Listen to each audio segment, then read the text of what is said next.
సంక్రాంతి పెద్ద పండగగా మారాలి అంటే బాలయ్య బాబు సినిమా ఉండాలి. అలా బాలయ్య బాబు సినిమా వచ్చేసింది. దాని పేరే డాకు మహారాజ్.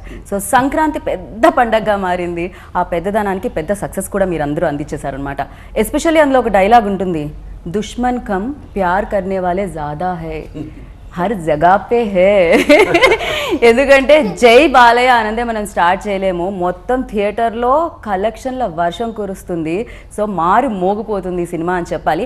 ఎస్పెషల్లీ ఈ సినిమాని క్రియేట్ చేసిన డైరెక్టర్ బాబీ గారు అండ్ ఈ క్రియేషన్కి మ్యూజిక్ని యాడ్ చేసి నెక్స్ట్ లెవెల్కి తీసుకెళ్ళిన మ్యూజిక్ డైరెక్టర్ తమన్ గారు అండ్ ఆ అగ్రెషన్, ఆ ఫైట్స్ అది రావాలంటే ఆ ఇంటెన్స్ని తీసుకొచ్చిన బాబీ డియోల్ గారు అండ్ ఆ క్యూట్నెస్ అండ్ ఆ ప్రేమ తీసుకొచ్చిన వేద అగర్వాల్. ఎస్పెషల్లీ మామూలుగా అంటే ఒక సినిమాకి క్యాప్టెన్ ఆఫ్ ద షిప్ అని చెప్పి డైరెక్టర్ని, కానీ ఈయన సముద్రం అనమాట. వీటన్నిటినీ కలిపి ఆ పవర్ని క్రియేట్ చేసిన లయన్ మన నరసింహనాయుడు సమరసింహారెడ్డి అండ్ మన బాలేబాబు మనతో పాటు ఉన్నారు. కాబట్టి ఆలస్యం చేయకుండా డాకు మహారాజ్కి కంగ్రాచులేట్ చేసేసి మన ఇంటర్వ్యూని స్టార్ట్ చేసేద్దానండి.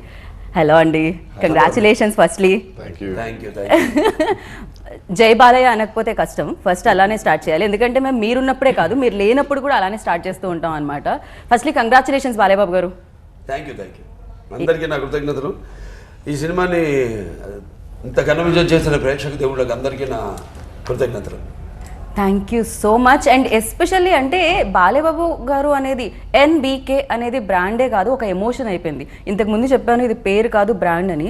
ఇప్పుడు బ్రాండే కాదు, ఇది ఒక ఎమోషన్ ప్రతి ఒక్కళ్ళలో అంటున్నారు అన్నమాట. ఏమంటారు మీరు? డైరెక్టర్లు ప్రేక్షకులు ఏం కావాలో అది మనసులో పెట్టుకుని, అది దృష్టిలో పెట్టుకుని వాళ్ళు ఇప్పుడు నా సబ్జెక్ట్స్ అన్నీ ఎన్నుకోవడం. అంటే ఎప్పుడు చెప్తుంటాను, ఒక పాత్రలోంచో లేకపోతే ఒక పంచపక్ష పరమాన్నం మన బొడ్డిచ్చని ఇస్తర్లాగును, లేకపోతే ఏదో ఒక వేరే సినిమా చదివిన పుస్తకాలు కావచ్చు, సినిమాలు కావచ్చు, చూసిన సినిమాలు కావచ్చు, ఆ సినిమాల నుంచి ఒక పాత్రను సృష్టించడం జరుగుతుంది. సో అలా ఒక్కొక్కటి అంటే అఖండ కావచ్చు, దాని తర్వాత వీరసింహారెడ్డి, దాని తర్వాత నేలకొండ భగవంత్ కేసరి, ఇప్పుడు మన డాకు మహారాజు, రేపు మళ్ళీ అఖండ పార్ట్ 2 ఇప్పుడు షూటింగ్ జరుగుతుంది. సో ఇలా పుట్టుకొస్తూనే ఉంటాయి పాత్రలు. ఎలాగైతే అభిమానులు కూడా, మేము మామూలుగా నా ముందు అంటే నాన్నగారి అభిమానులు, లేకపోతే నా అభిమానులు కాకుండా ముందు ముందు కూడా ఏదైతే అన్స్టాపబుల్గా అభిమానులు పుట్టుకొస్తూనే ఉంటారు. అలా వాళ్ళ అభిమానంతో మా వెన్ను తట్టి ఇలాంటి విజయాలిచ్చి ప్రోత్సహించినంత కాలం నా సినిమాలన్నీ మేము అన్నీ వాడికి ఏమేమి కావాలో అన్నీ కూడా దృష్టిలో పెట్టుకునే చేయడం జరుగుతుంది.